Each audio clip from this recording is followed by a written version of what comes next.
I hope you're ready for the next exciting session, where we will be talking about hubs, hackerspaces, and the maker movement, investing in tech innovation in Africa.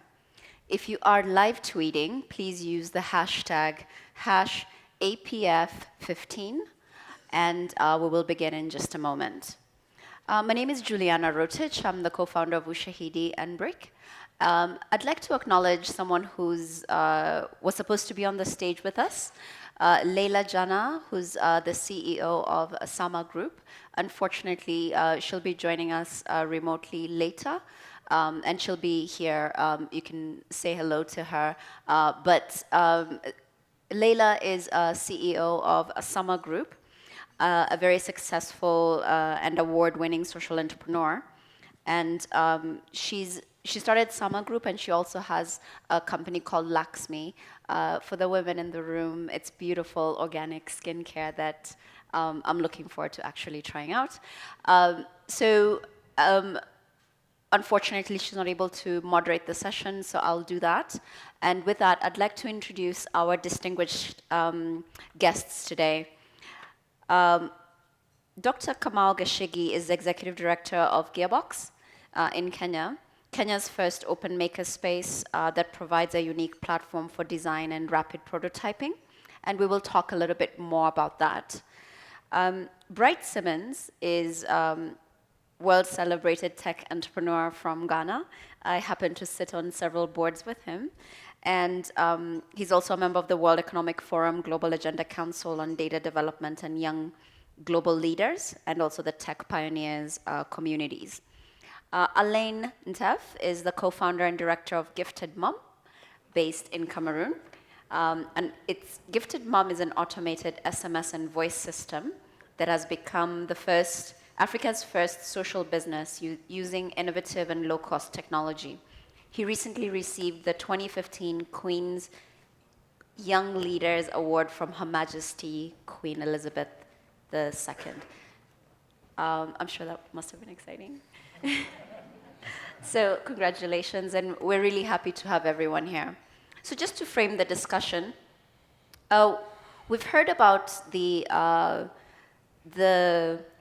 entrepreneurial ecosystem, what's needed in terms of capital, what are the gaps, what are the challenges from the previous session. This session is more about how can tech innovation in Africa be accelerated? How can it be made to happen faster? And what are the levers that can provide great opportunities to address local needs?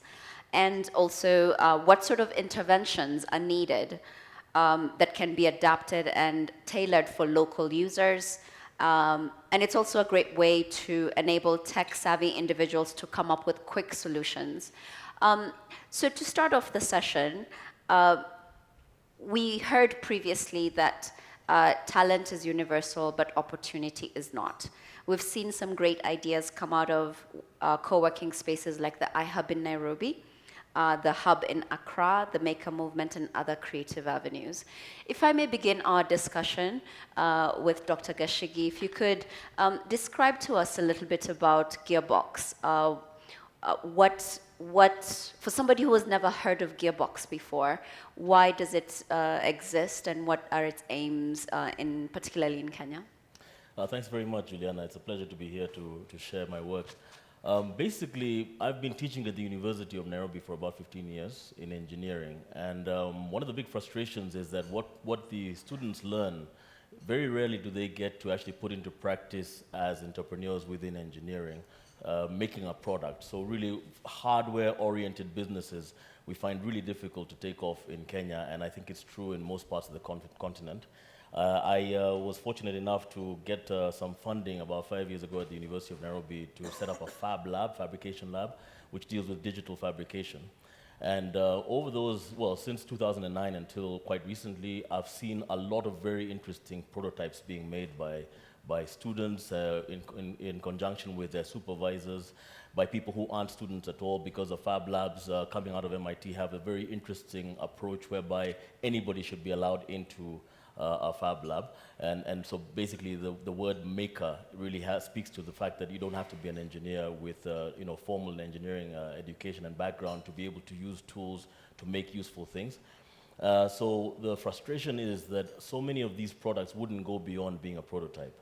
At the same time, within Kenya, it's quite well known that there's lots of excitement around IT. You've mentioned the iHub, Ushahidi, of course, which you are directly involved in. And one of the things that's been happening with people who have IT ideas is that they, in quite a few instances, they need a piece of hardware.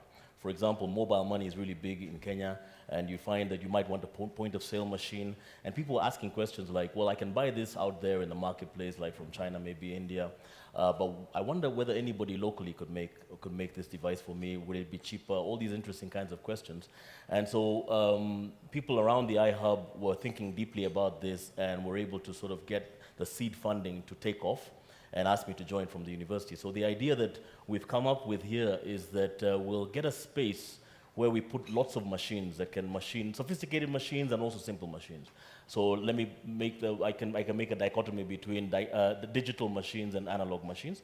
And so machines that can work metal, plastics, wood, printed circuit boards for electronics, ceramics, composites and fiberglass and that kind of thing, and even concrete. And so the basis of Gearbox is to provide access to people on a membership basis, very, very similar to a gym.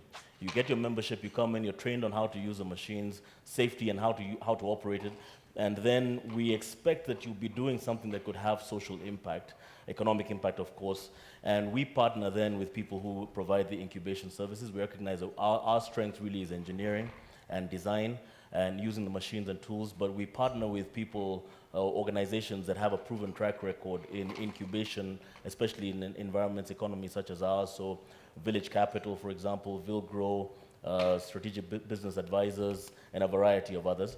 And so Gearbox basically is hoping to be able to make it much easier for people to enter into the industrial space. Currently, it's dominated by multinational firms, by large family-owned firms, and these are all very good and important for our economy. But it's very difficult to come in, graduating from university, you enter any one of those kinds of firms, and very quickly you find that the technology that's used usually has been developed somewhere else. Mm-hmm. Maybe a few refinements have been made locally, but usually it's something that's been developed elsewhere. And so you find yourself, having graduated and joined the company, more as a maintenance type person rather than a designer. You're not really using the range of skills that you've been trained to have. And so very quickly you'll find people start taking MBAs and trying to get upward mobility, trying to find different routes. So we're looking to see whether we can impact that situation. We have about perhaps between 800 and 1,000 graduates in engineering in Kenya every year. Could you tell us one story of one of the young entrepreneurs in the hardware space who has impressed you the most, that you've seen exemplifies this adage of talent is universal, but opportunity is not? Yeah, sure. I mean, there are quite a lot. Of course, Brick and companies like Synergy and so on are really quite well known. They're companies that have good ideas, that they've had serious problems in trying to prototype in Kenya. It's very expensive to do that, so they end up prototyping elsewhere. But in terms of what you asked directly, there is a guy who came into the Fab Lab. Actually, I saw him on television, and he had made a tea-making machine.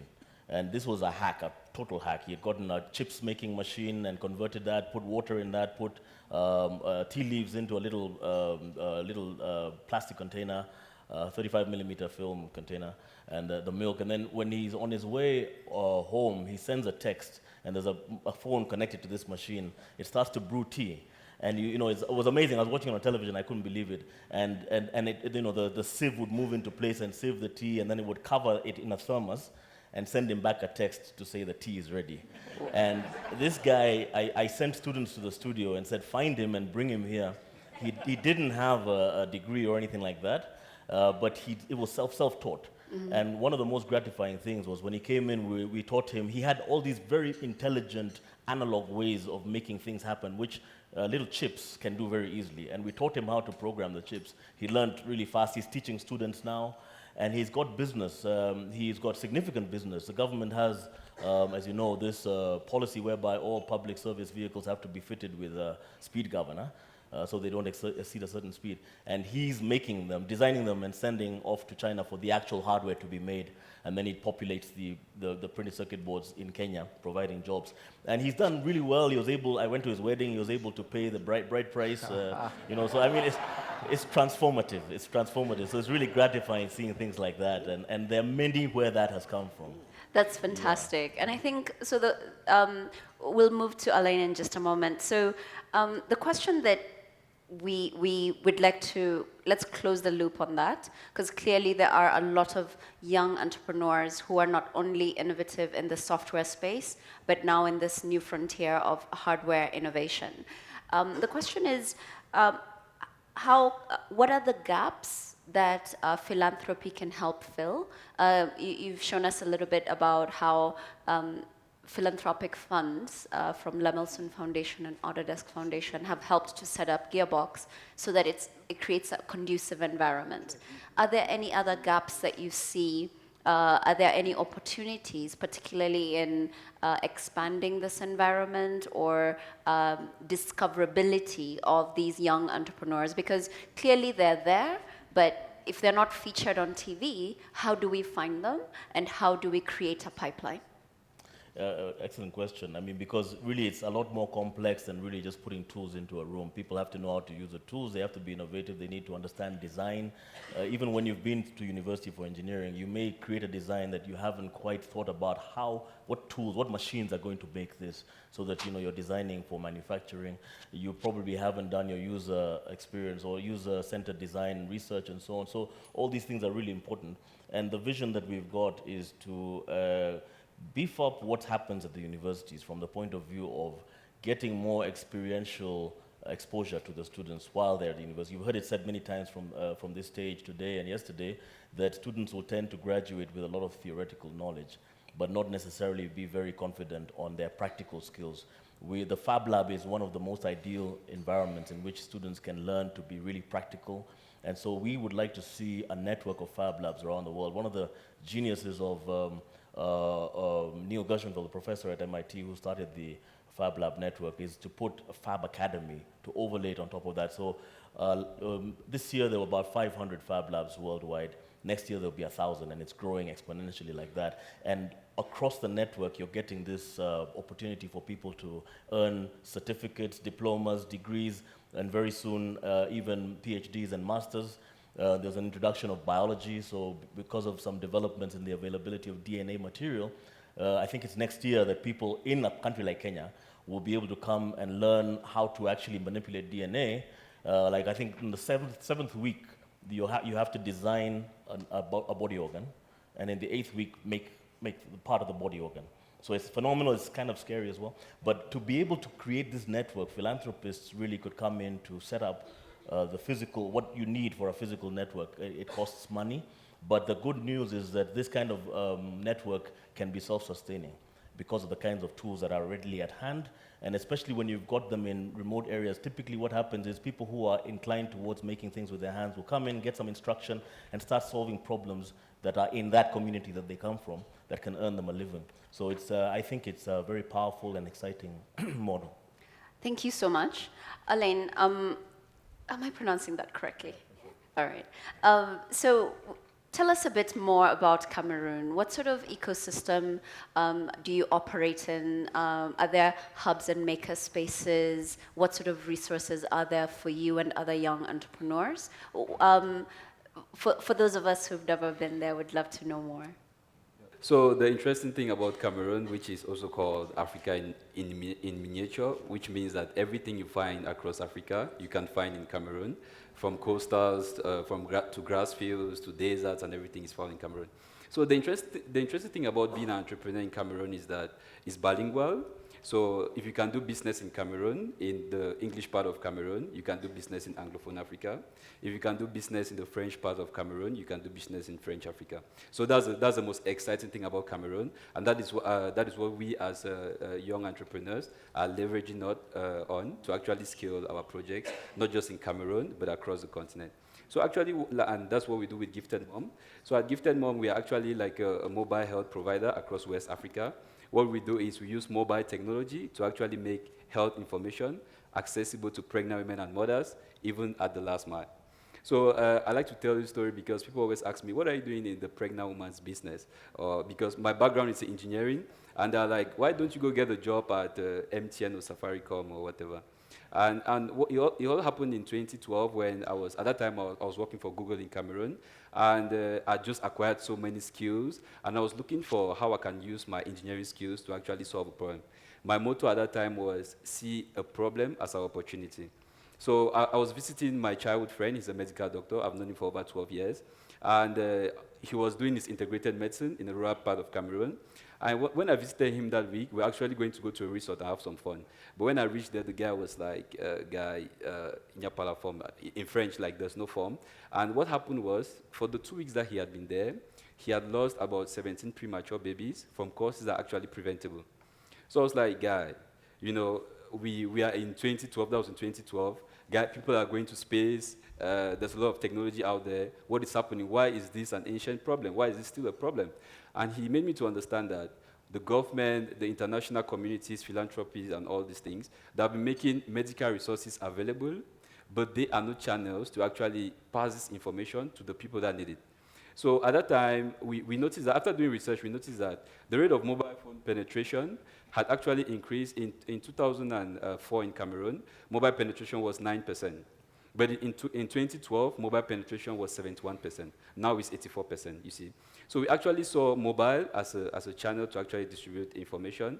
And we had a partnership with the UN Foundation. So we had content for these pregnant women. Together with the Ministry of Public Health in Cameroon, we customized this content to our context. And we actually started using the mobile phone to actually inform women that you have to do your antenatal care this week. You have to take your baby for the vaccination. These vaccines from 0 to 9 months are free. So you have to go get them. The resources are there. So at the early stages, we acquired about 1,200 pregnant women in about 9 months. And philanthropy actually played a huge role in this because at that time we were using money from families and friends. I will never actually, when the database was growing huge, you have to cover SMS. You're still young, so you don't have the partnerships with the leading telcos and everything. And you need to bring in a development team to actually privatize the database and everything, make it more secure. And we had a couple of prizes from the MasterCard Foundation, from the Prize, the organization, and also from the Harambee Entrepreneurship Alliance to actually build a structure behind what we're doing. Right now, we are working with close to 4,000 pregnant women and mothers, not just in Cameroon, but we also launched in Nigeria. It's actually very huge right now. And in June, we're actually endorsed by the Queen during the first edition of the Queen's Young Leaders Award. And this actually, because our technologies, we can manage up to 5 million people. So it gave us that boost to actually scale this technology. So the plan is to scale in the next 2 years and to reach 5 million people across Africa. And to do this, we're partnering with also philanthropy and also with the NGOs across the continent to make this happen.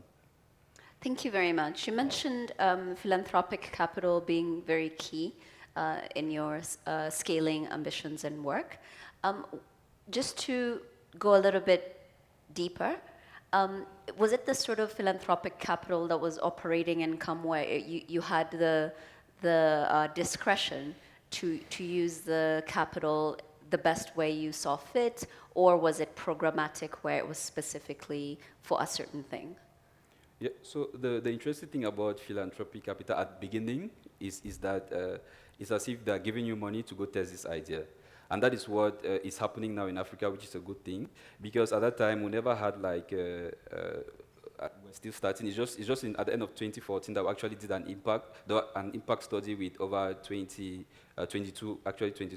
villages, and we noticed that what we're doing, we had increased the rate of antenatal care attendants by up to 20% in all these areas. So that's what actually gave us the boost to scale this. But at that time, we never actually had this report to actually prove impact. But philanthropy still gave us money, like go test this idea, and we had the liberty to actually put the money on administration, put it on the technology, put it on outreach. At that time, it was very free. But as you grow, as you want to scale, philanthropy now, I don't know, we have not actually had that opportunity to get philanthropy now, as we're actually scaling opportunities. But at the beginning, it was just go make it happen. Thank you very much. Bright, I'd like to continue that train of thought in terms of what sort of philanthropic, what has been your experience, and specifically when it comes to what sort of philanthropic interventions or capital is useful when you're in the prototype stage, and then when you're at the stage where you have scale, you have ambitions for scale or plans for scale, because those two types of philanthropic capital may not always be the same. And how do you feel about operational capital versus programmatic capital? Thank you, Juliana. To make it effective in terms of describing how philanthropic capital can be very useful to both the prototype stage or at both the prototype stage and the scaling stage, I guess I have to give a brief account of where we've come from. Yes. And the story, I think, begins in 2005. My first venture, which was also a tech venture, but in the agricultural space, had failed. Or at the very least, I was close to acknowledging that it has failed. And in this recovering phase, recovery entrepreneurship space, I had quite a few insights into what doesn't work, at least. Then a very important incident happened in Nigeria where about 100 young infants died from ingesting teething mixture. This is medicine that you take or you give to your child when they're about to develop teeth and they are having fevers. And it so happened that the reason why they died was because somebody had decided that rather than invest in expensive centrifuges to stabilize the solution, this product was a solution product, they'd rather put in antifreeze because it was cheaper. So they put in the same stuff that you put in a refrigerator and they just dump it in the chemical, which obviously meant that the suspension maintained its colloidal properties. And when I first saw this news, my reaction, I'm sure, was like the reaction of everybody else, tragedy, but this is part of the canvas of life. And, I'm sure most people see these incidents, they think, bad luck, but it's a catastrophe, not much can be done. But having been placed in a situation where I either had to give up my hopes and aspirations of entrepreneurship or move forward, I was just in the right place to consider whether what I was trying to do in agriculture, which was in essence trying to make it possible for African farmers who grow their food organically by default, make it possible for them to sell their produce as organic without the intermediation of very expensive NGO certification agencies. That was the goal that we had. And now it appeared as if the same approach could work in the area of pharmaceutical certification because the fundamental issue at stake was trust. If I pick up a fruit like a pineapple and I want to decide for myself, is this organic? Or I pick up a pack of medicine and I want to decide whether this is genuine. It's all about, do I trust the source of this particular product in my hand? So we came up with a solution that in a lot of ways is as ecosystemic as possible, in the sense that we're not engaged in an arms race with the kind of people who make medicines that poison people, in the sense that these people are benefiting and leveraging improvements in desktop technologies like printing technologies that makes it possible for them to make a packaging that is an exact replica of a product, an original product. So they can make this particular bottle of water, a fake version of this particular bottle of water, and they can do it with such panache that you can't tell the difference. And what they are leveraging is the technological expansion that we've seen in the area of desktop technologies. And we could try and do it like everybody else was doing it, which was try and engage them in an arms race, in a technological arms race. So there were solutions like holograms, which are based on the principle that we can outsmart the counterfeiters by producing packaging that they can't copy. So we're going to invest in technologies that are so hard to master that somehow these poor counterfeiters in their little shacks can simply not make products that look like ours. The challenge with that, obviously, is that it does not take into account the fact that when somebody is standing in their shop and is buying medicine or getting any product whatsoever, they cannot compare what they have in their hand with whatever it is that has been copied. It doesn't matter how elaborate your particular technology was. So that is the first insight that we had, which was if we could introduce a technological solution that did not rely entirely on the technical intervention, but had a very social underpinning, we had a better chance. And what did we mean by that? And here is where your question comes in. First of all, we wanted to create a solution that enabled transparency at scale. We called it automating trust. We wanted to create a solution that multiple actors in multiple industries, as well as government agencies, could collaborate around the technology. That was the first principle. The idea was that we're going to create something so inherently authentic that you can't copy it. So we're going to create a community.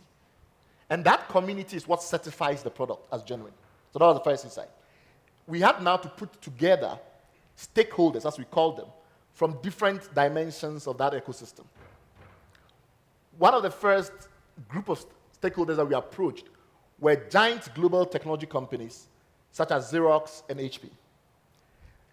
We did not go through the CSR route. We did not go to them saying, look, HP, people are dying of counterfeit malaria drugs across the world, and we want you to somehow donate technology for free. We completely shunned that approach.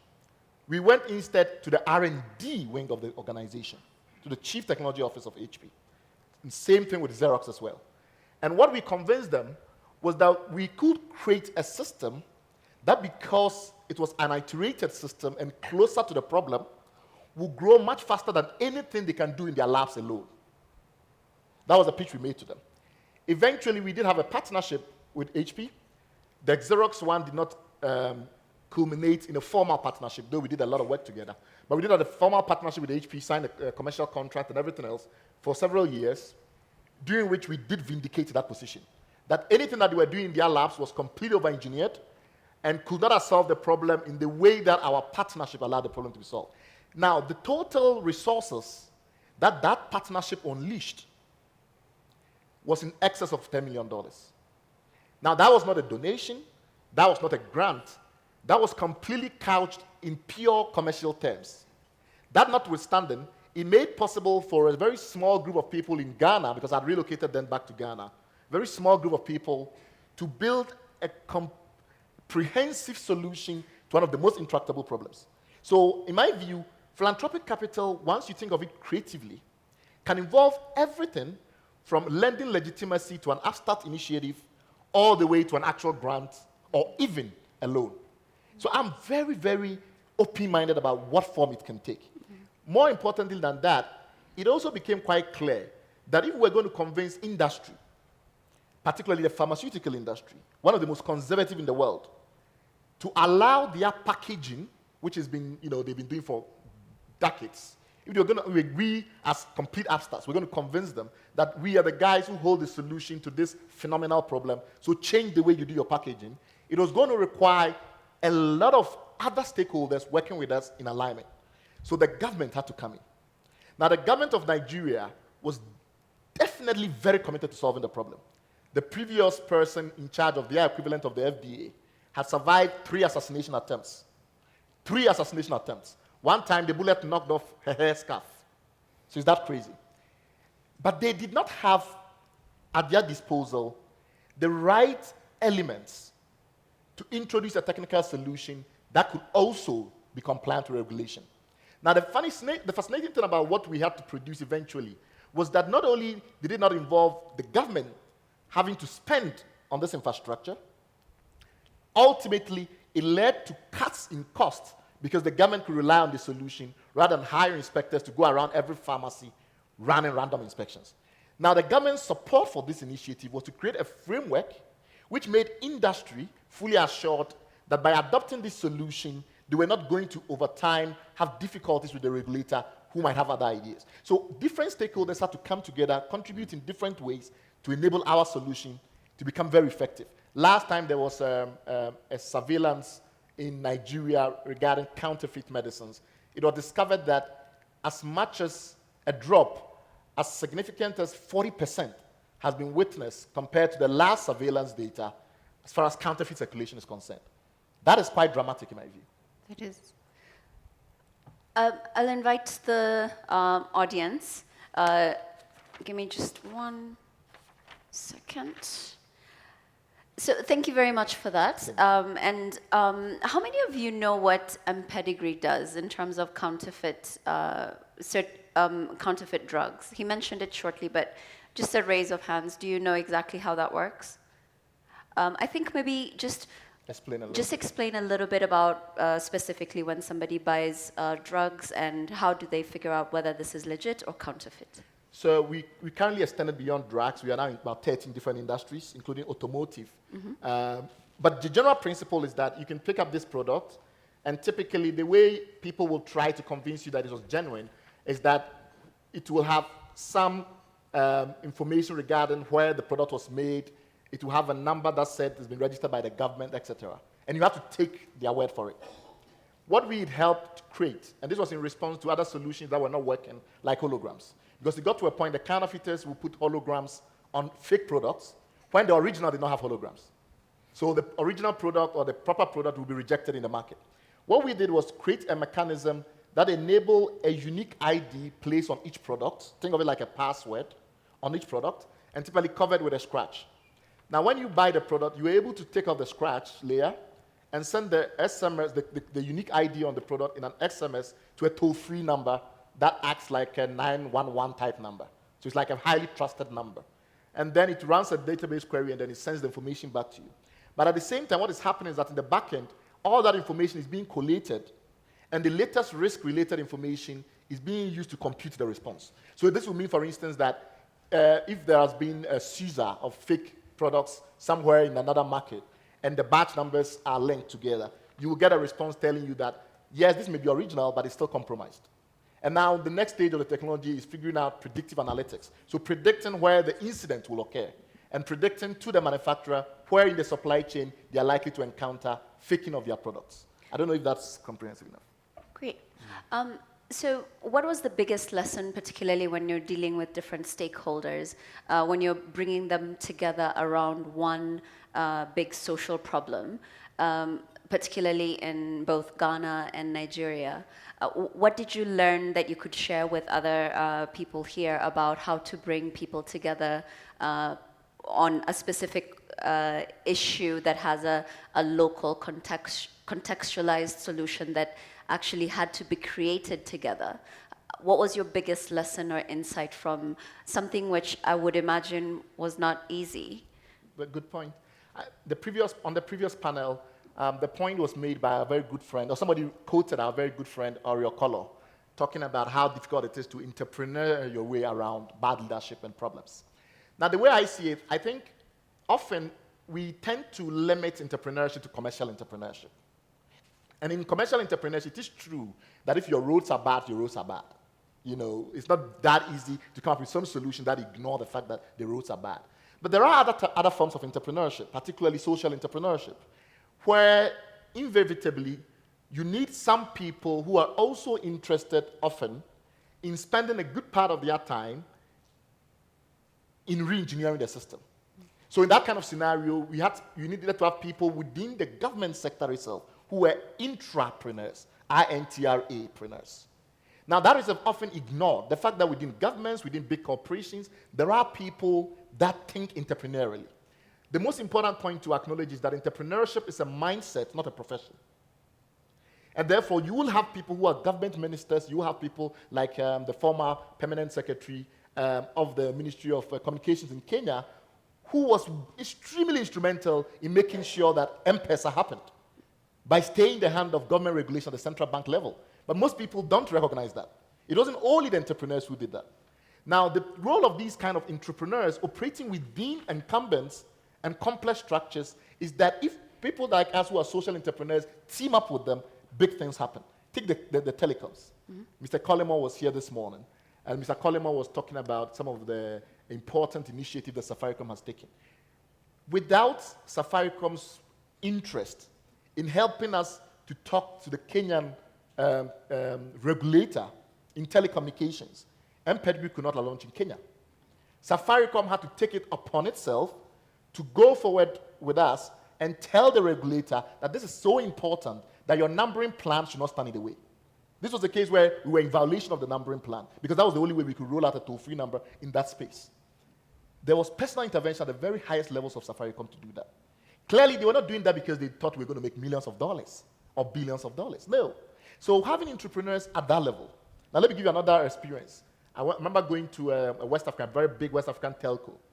and then sitting down with the gentleman in charge of the marketing division, which was also in charge of innovations, and telling him that we needed a toll-free short code for SMS.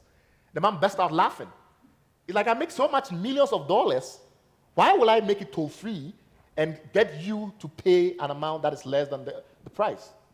He thought it was ridiculous. Then I said, well, you're doing that because your subscribers are going to enjoy a service that can potentially save their life. And if you don't, they might move on to the next guy.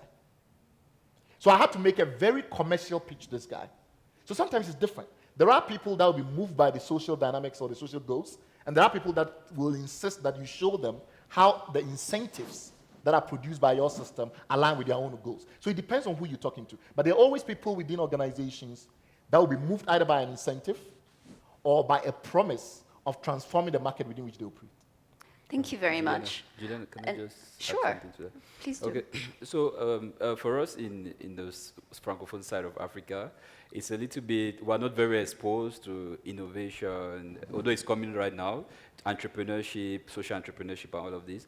And starting Gifted Mom, I remember, because my point is, it is key for us as entrepreneurs to always start, and not like starting by mobilizing key players before starting your solution. I remember when we were starting, what we did was we knew that working with the Ministry of Health was going to be like the biggest roadblock we're ever going to have if we started there. Because what happens is entrepreneurs, especially where I come from, when they have a project like this, what they do is they write a letter, they send to the Ministry of Health, they put the rationale, they put the solution, and they tell the ministry, I need this amount of dollars to actually scale this project, to actually do this project. But we knew if we took that approach, we could have stayed for 5 years without even getting a response, you know. So what we did in our case was, we started, because my co-founder is a medical doctor, we contacted his friends and we're like, can we just pilot this in your hospitals, you know? And we took our money, we built the technology, we started piloting, then we got philanthropy money. Then later on we met the ministry and we said, you see, we've got this technology, we've got this impact that we've done across 22 communities, and we've got some money. You know, it's not as if we're coming to beg for money. We've got money to scale operations, to scale. We just need an MOU so that it's faster for us to actually scale. And that is where the government was like, no, use your money, the money you have raised for your operations, for your technology. For outreach, we're going to provide you with money. We're going to call other players, the UNFPA, UNICEF, to come assist you, you know. And I believe as entrepreneurs, when you do that research, when you do that, the foreplay, it's easier for other partners to actually come in. Thank you very much. And before we get to the Q&A session, I'd just like one-word answer to the question. For the ecosystem in Kenya, what is the one gap that you would like to see filled within the next 5 years? Well, and for you, for Cameroon, and also for Ghana, or whichever country you feel comfortable answering for. Yeah, one word won't cut it, but I'll just say, in Kenya, I think a very big opportunity we have right now is a policy that the government has introduced to get 30% of their procurement from youth-led, women-led, and disabled person-led businesses. And we have an example right now. Gates Foundation came through an organization called Concern Worldwide to the University of Nairobi and said, if you can make machinery for maternity for the Kenyatta National Hospital, the largest referral hospital in the region, you know, we'll support you, we'll give you the funding and so on. And what they ended up doing is kind of locking the market. So the government says, yes, we will buy the machines you make, and we've already made one of the 9 machines that we planned to. And so now the risk shifts from finding the market to now delivering to the market. And I think that really helps to take off. So I think the government has a really important role if it's that kind of a role. And you can get foundations, philanthropists to come in to help to almost almost underwrite the process, both from the point of view of funding and also legitimizing what the local people can do in the eyes of the government. Allow me to paraphrase that into delivering for the market. That's the gap? Is that okay? Thank you, yes. All right. So the gap is helping to get entrepreneurs to deliver for the market. Yes. And particularly social entrepreneurs in the hardware space. Thank you very much. Alain? It can be one sentence. What gap would you like to see filled in Cameroon or in the ecosystems that you work with? If I do 2 words, can you permit me to expatiate on them? Just a little bit, so we can get to the So questions. my 2 words is more money, and and this is my reason, because like for us and other entrepreneurs, what happens is to raise money for us, we've had to do this competition, raise 30,000 here, 50,000 here, 20,000 here. That is so much work, you know. And the interesting thing about what we are doing in Africa is we're solving some of the big problems, you know, in health, in education, in employment. But we have to do such, we have to run around, you know. And I'm just looking at elsewhere where if I have an idea to create an app that connects my social media accounts together, I get like 500,000 K, you know. Then we're here in Africa trying to make health accessible, trying to save lives. Then you have to run from 20,000, 30,000. You know, it's really difficult, you know. And you have to come run the business, you have to come scale the impact, and you have to remove reports on the impact, remove reports on the 30,000 you have won here. And, you know, we need more money, you know. And yes, we need more money. Right. So I'll follow up from that. We definitely need money, but I think there is money already just locked. So what I will argue is that a lot of the current aid budget has to be completely redirected. I think a lot of harm is being caused by the way that international donor agencies typically operate now. Their influence over policy, their stranglehold on what innovation is and how they define what is innovation in Africa, etc., is leading to a situation where local innovators, the voice of local innovators is being shut out. We need to reorganize the situation such that local innovators and local problem solvers come back to the center. Got it. And if I may add, so I've been busy moderating and haven't had a chance to share a little bit more about what I do. I am a trustee of the iHub, which is Nairobi's innovation hub, a specific place on Ngong Road in Kenya, where we bring together entrepreneurs, business people, VCs. Bob Collymore did one of the inaugural talks where we shared different stories of entrepreneurship and growth. Since we started in 2010, we've seen more than 150 startups in different industries come through this space. And before that, all these things started with Ushahidi, which is an organization that makes software for changing how information flows. It includes crowdsourcing platforms, SMS applications, and big data analytics and visualization. Daudi Were, who's in the room, I'll just ask him to stand up, please. Right over there. Daudi is the interim executive director at Ushahidi, and we can talk a little bit more about that. But my intervention into this conversation about hubs, hackerspaces, and the Makeup movement is to just tell you a little bit more about the path from Ushahidi to iHub and now to Brick and Gearbox.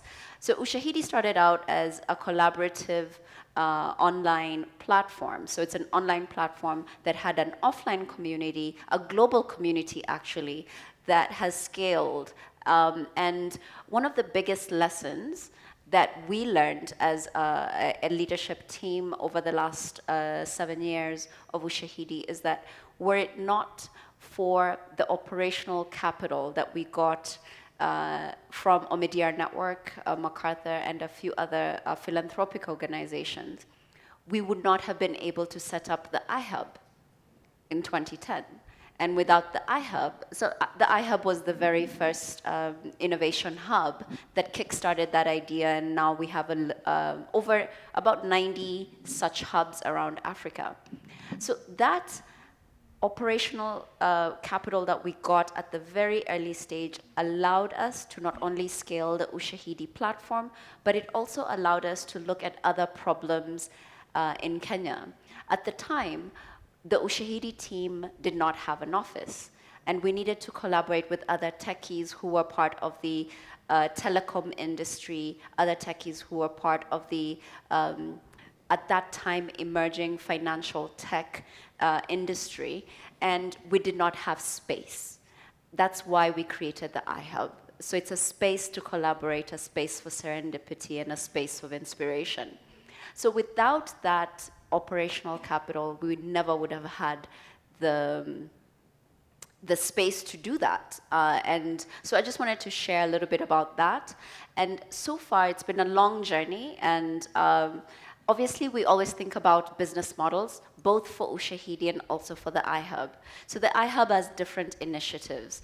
Some of them include Gearbox, which Dr. Geshigi has mentioned, but others include an incubator for mobile apps that has seen more than about 18 startups get space, mentorship, coaching, and capital, and worked through the space. So we've seen 2 exits where companies have actually gone from a startup with 4 people to a startup of more than 40 people, and some of them being acquired by bigger companies.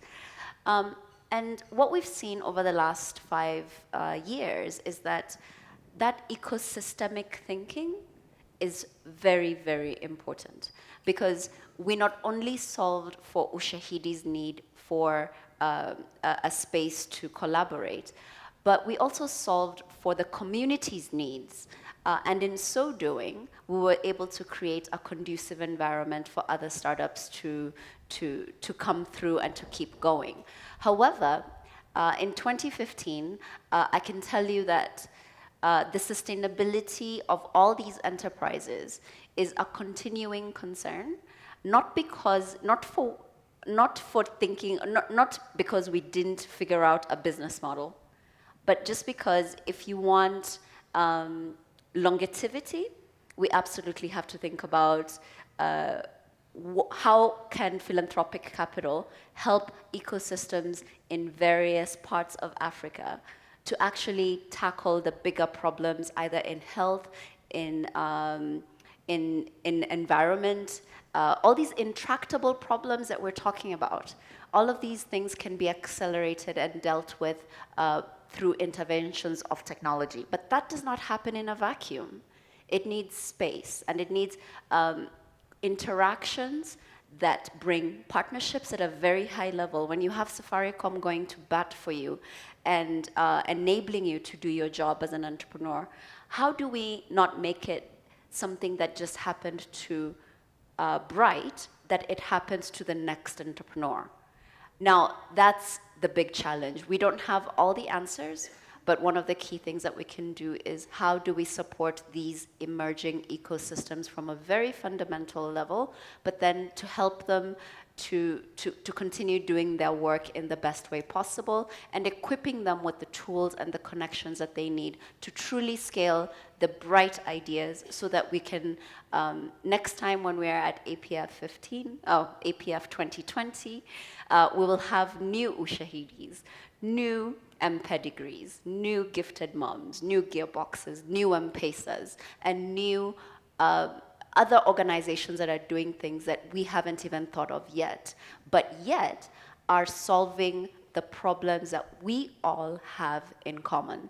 And with that, I'll invite questions from the audience. Please just raise your hand and we'll point out a mic to be brought to you.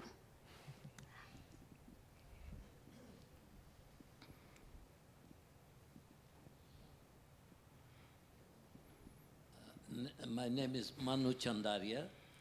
It's nice to hear this breakthrough that we are trying to make up. And the breakthrough in terms of iHub is a classical case, which is just like M-Pesa, is being copied various places.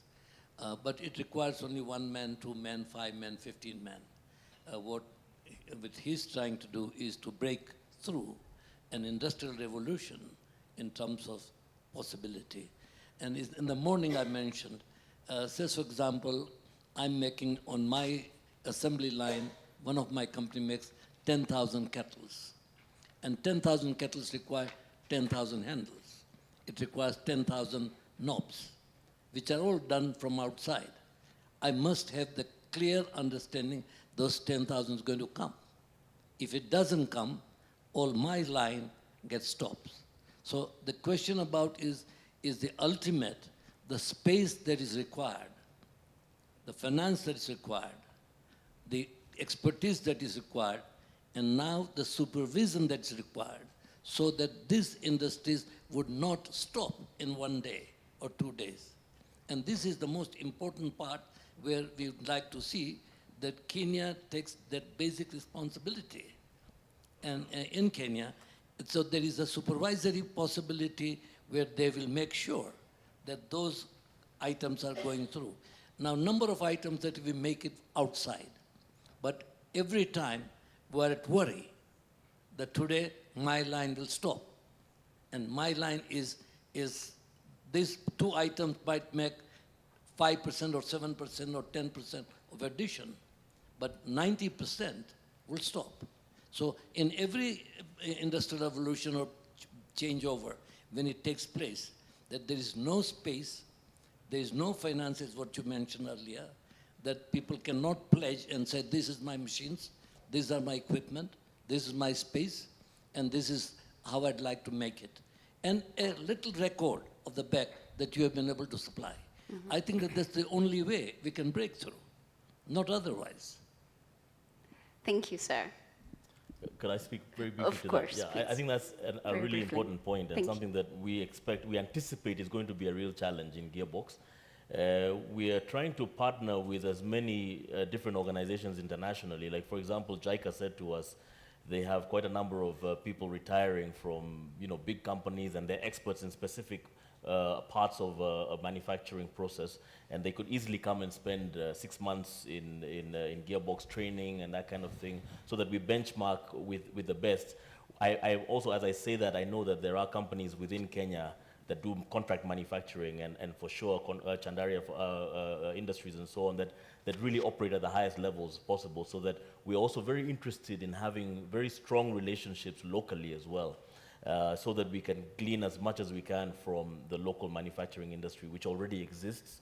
And so for us, partnerships are really important. And just one thing I would have said earlier with regard to philanthropy, if it's coming from outside the country, I think it's very important for such intervention to partner with local philanthropists. The point was made in the last session about mentorship and so on being so vital. I think that will also be something that I think would be critical. Fantastic, thank you. We'll go to the next question. Thank you. My name is Moihaki Morogori from the Rockefeller Foundation. First and foremost, an excellent, excellent panel. When I hear discussions about tech in Africa, I get giddy because it's such a wonderful promise, right? It's not the usual place and discussion which we have when we're talking about Africa. So kudos to all of you and the work that you're doing. One, I have a reflection, and that is there's so many exciting things happening, but I get the sense that they're happening alone, in discrete places, the same ideas. As we heard in the morning, we're facing a lot of the same problems, be it the education sector, health, and people are coming up with solutions across the continent. My frustration is that I don't get a sense that we're doing enough of diffusion across. The partners that we talk about are partners in the global north, partners in other parts of the world, but not enough in Africa. And I wonder if that's a place where philanthropy has a role to actually play in terms of the diffusion story, and I'd like to hear the reflections of the panel. The second thing is, again, when I think about tech in Africa, I wonder whether this is where we should have a conversation about the limitations of philanthropy. And to Elaine's point, it's great to get the award, it's great to be part of a challenge process, but $20,000, $30,000, $50,000 can be as frustrating as it is enabling. And so again, here I wonder, what is the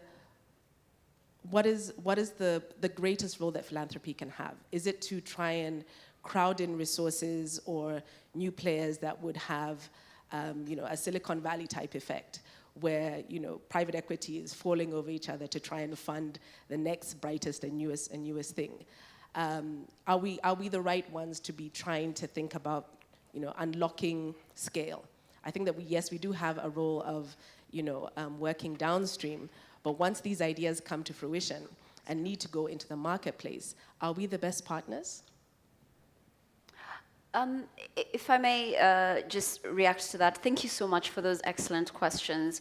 One of the things that I failed to mention, and I'll answer that question from the second question first. And I think the role of philanthropic capital is absolutely to help unlock scale. That has been the experience of Ushahidi, because the sort of philanthropic capital that we had when there were only about 12 maps doing just a handful of things around the world.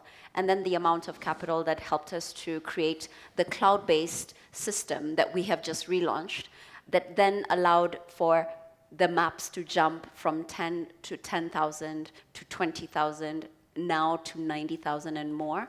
That would not have happened without philanthropic capital that is geared towards technology needs.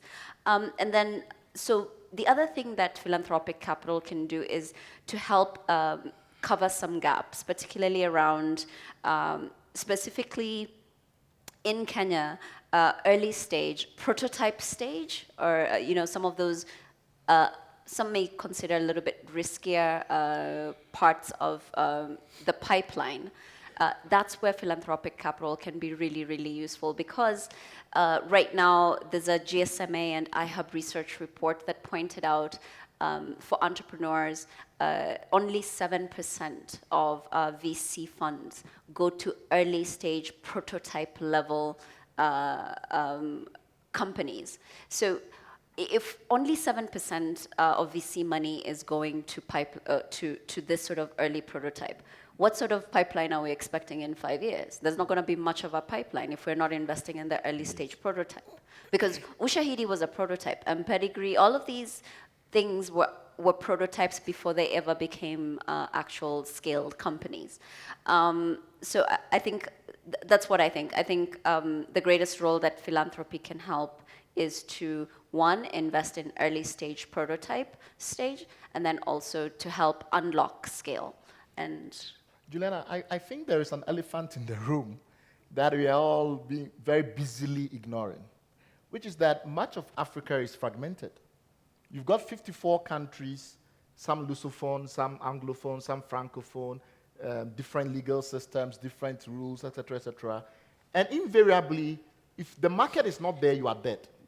You can be as creative, you can be as magnificent and entrepreneurial as possible. The market has to be there.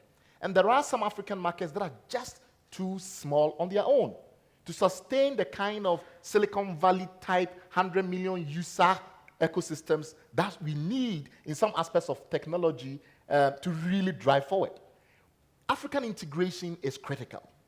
And that integration has to be at the forefront of every single Pan-African endeavor we ever think about. And if philanthropic capital is going to make an impact, philanthropists in Africa have to think Pan-African. It doesn't mean that spread your money all around, but it means that collaborate with other entrepreneurs collaborate with other philanthropists, because sometimes what it means is maybe you are not the right person to be looking at water in Tanzania, but you are, even though you are based in Kenya, your experience as an entrepreneur before you became a philanthropist means you are the best person to work in off-grid solar. And yet, off-grid solar opportunities may not be available in Kenya, but they are available in Togo. Why don't you go there? The reason why we don't go there these days is often because the continent as a whole is very fragmented. And so we think in fragmented terms. And that is critical. Secondly, we have to be very, very careful at the way that best practice from different African countries do not percolate into other African countries. We are solving this problem in countries like Nigeria. You will not believe that Nigeria is now several years ahead of the EU and the US in implementing traceability of medicines. Every single anti-malaria that comes into Nigeria and is circulated in Nigeria is tracked. Think of it like a GPS on every single pack of medicine. The EU has been trying to do this for 10 years. The US has been trying to do this for 20 years. They have not been able to achieve it because it's over-engineered, it's extremely expensive, industry keeps rebelling. It hasn't happened in Nigeria. Why will Togo go to the EU for best practice in how to track medicines when Nigeria is ahead? That's a fundamental problem. Last point on venture capital. I think if we're going to talk about supporting innovative entrepreneurs, we also have to look carefully about innovative ideas in general. And here's what I mean by that. We cannot go and import wholesale a Silicon Valley model of venture capital and private equity and superimpose it on Africa. It won't work. The valuations and exits that fuel that sub-economy in America is so radically different from what we see in Africa that we have to innovate when it comes to finance as well. We need to come up with radical ideas of how to fund our enterprises because they're not going to have the growth curves that enable Snapchat to be worth $3 billion. years ago, now apparently $10 billion. If I build Snapchat in Africa, I'm not sure anybody will value it at $5,000. And So there's something impact- else happening there that can't happen here. And impact curves, like when you mention about the growth curves of Snapchat, you know, all of us here are working in with companies that have a social mission. When you look at impact, if there's an impact curve, what does that look like? And how do we also pay attention to that when we are funding some of those ideas? Angry Birds, you know, which is supposed to be one of the most amazing things to have come out of the international technology landscape. I'm pretty sure if it didn't have all the, you know, lubrication in that ecosystem, it will mean nothing. I'm very sure that there's so many Africans who have come up with better games than Angry Birds and the rest of it. We all know that fact. But the point is that invariably, I have a feeling that for some reason, when it comes to looking at financing, when it comes to looking at infrastructure, when it comes to looking at the core, you know, elements of the ecosystem, we don't want to innovate about that. So we don't want to really think about what kind of venture capital and private equity models suit Africa. And I've had people who have come in and set up funds, and then 5 years later, they invested in 2 companies, and the impression they are giving is that there's no deal flow. There can't be deal flow when you're not incompatible with the market you purport to serve. So we have this fundamental imbalance, and I think that just as we're talking about innovative ideas in entrepreneurship, we need innovative ideas also in financing, in infrastructure development, etc., as well as governance. Juliana, please, can I just Of jump in? course. Because also with respect to the financing model, with respect to the financing model, I just wanted to jump into what Bride was saying. And I think it's a problem of distribution, as you earlier said, because coming to the 20, 30,000, 50,000 thing, you notice that there's a fund, like a 3 million fund, to find 3 entrepreneurs across Africa and give them money. But you give, the fund is 3 million, you spend 6 months looking for the entrepreneur. When you find the entrepreneur, you give him 25,000. You know, so the question is, what's the point? You know, and so the money is there, but I think it's distribution. We have to rethink. We just have to rethink the way we structure things. Where does the rest of the money go to? You see, and coming to the first point on the loneliness, we noticed that. Like what we are doing, there are a couple of people. There's Mom Connect in South Africa. There's Total Health across East Africa, and I think Philanthropy is already doing a lot. Like just us being here. Because just now I was talking with Alucius of Pharma Line, and they have some interesting technology that we, as Gifted Mom, instead of re-engineering that technology, we just have to copy from them. And Philanthropy has actually brought us together, because if I met him online, and it's actually a premium solution, if I met him online, he could have been taxing me like, I don't know. But when I meet him, when we have some FaceTime, I can actually negotiate how much I have to get the service. So actually just bringing us here actually reduces that independent way we are solving things across the continent. And for now, I will invite you to please put your hands together for this really, really fantastic panel. Thank you. Thank you very much. Thank you very much.